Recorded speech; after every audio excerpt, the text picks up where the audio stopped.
Shalom, perkenalkan, nama saya Aprilia Kambe, kelas B1, ekstensi keperawatan, Fakultas Keperawatan, semester 5, di Universitas Pembangunan Indonesia Manado.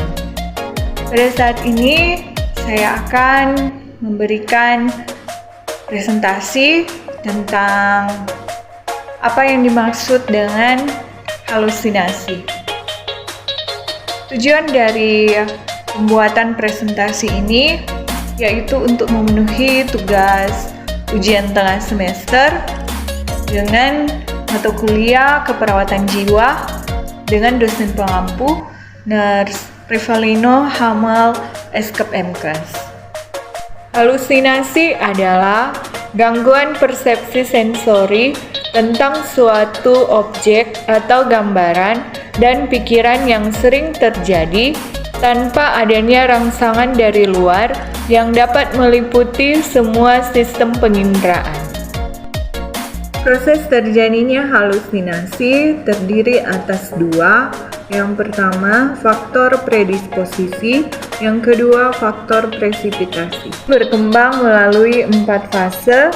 Yang pertama, fase converting, yaitu fase yang menyenangkan. Yang kedua, fase condemning, yaitu halusinasi menjadi menjijikkan. Yang ketiga, fase controlling, yaitu pengalaman sensori menjadi yang berkuasa. Yang keempat, fase concurring, yaitu klien lebur dengan halusinasi. Macam-macam halusinasi terdiri dari halusinasi pendengaran, halusinasi penglihatan, halusinasi penciuman, halusinasi perabaan, dan halusinasi pengecapan. Contoh tanda dan gejala pada pasien halusinasi. Untuk halusinasi pendengaran, data subjektif, klien mengatakan mendengar suara yang bercakap-cakap. Data objektif, bicara atau tertawa sendiri, menutup telinga, marah-marah tanpa sebab. Untuk halusinasi penglihatan, data subjektif, klien mengatakan melihat bayangan, sinar, atau melihat hantu, monster. Data objektif, ketakutan pada sesuatu yang tidak jelas. Halusinasi penciuman, tanda dan gejala, data subjektif, klien mengatakan mencium bau-bauan seperti bau darah, urin, feses, atau lain-lain. Data objektif, mencium sesuatu seperti sedang membau bauan tertentu, menutup hidung.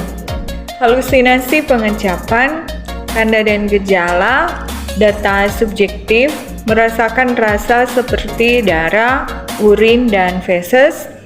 Data objektif, sering meludah. Halusinasi perabaan, tanda dan gejala, data subjektif, merasa ketakutan atau senang dengan halusinasinya. Data objektif, menggaruk-garuk permukaan kulit.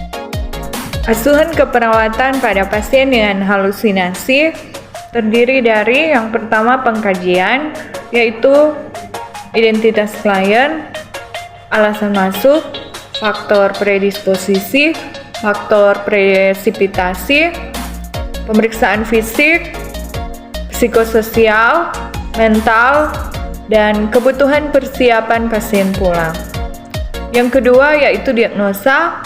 Diagnosa pada pasien dengan halusinasi terdiri dari gangguan persepsi sensori halusinasi, yang kedua perilaku kekerasan, yang ketiga isolasi sosial.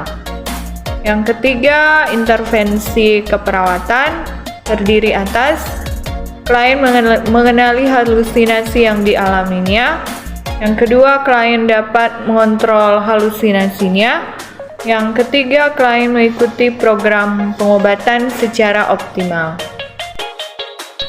Implementasi keperawatan pada pasien dengan halusinasi terdiri atas bina hubungan saling percaya, yang kedua identifikasi waktu, frekuensi, situasi, dan respon klien, Yang ketiga, melatih klien mengontrol halusinasi dengan cara menghardik. Kemudian melatih klien mengontrol halusinasi dengan cara patuh minum obat. Selanjutnya melatih klien mengontrol halusinasi dengan cara bercakap-cakap. Kemudian melatih klien mengontrol halusinasi dengan cara melaksanakan kegiatan terjadwal. Yang terakhir yaitu evaluasi keperawatan. Evaluasi dilakukan dengan menggunakan pendekatan SOAP, yaitu subjektif, objektif, asesmen ulang, dan perencanaan atau tindak lanjut. Teman-teman yang baru lulus SMA, bagi adik-adik yang baru lulus SMA, yang belum tahu mau kuliah di mana, ayo bergabung bersama Universitas Pembangunan Indonesia Manado, di mana Universitas Pembangunan Indonesia Manado terdiri dari 6 fakultas, yaitu yang pertama Fakultas Keperawatan, yang kedua Fakultas Hukum, yang ketiga Fakultas Teknik, yang keempat Fakultas Sosial Politik, yang kelima Fakultas Pertanian, yang keenam Fakultas Sastra. Universitas Pembangunan Indonesia Manado telah terakreditasi oleh Badan Akreditasi Nasional Perguruan Tinggi dengan predikat baik. Untuk Fakultas Keperawatan UNPI terdiri atas 2 program studi. Yang pertama, program studi S1 Keperawatan, di mana S1 Keperawatan sudah terakreditasi oleh Lembaga Akreditasi Mandiri Perguruan Tinggi dengan predikat D atau baik. Dan untuk program studi profesi nurse sudah terakreditasi juga oleh Lembaga Akreditasi Mandiri Perguruan Tinggi dengan predikat D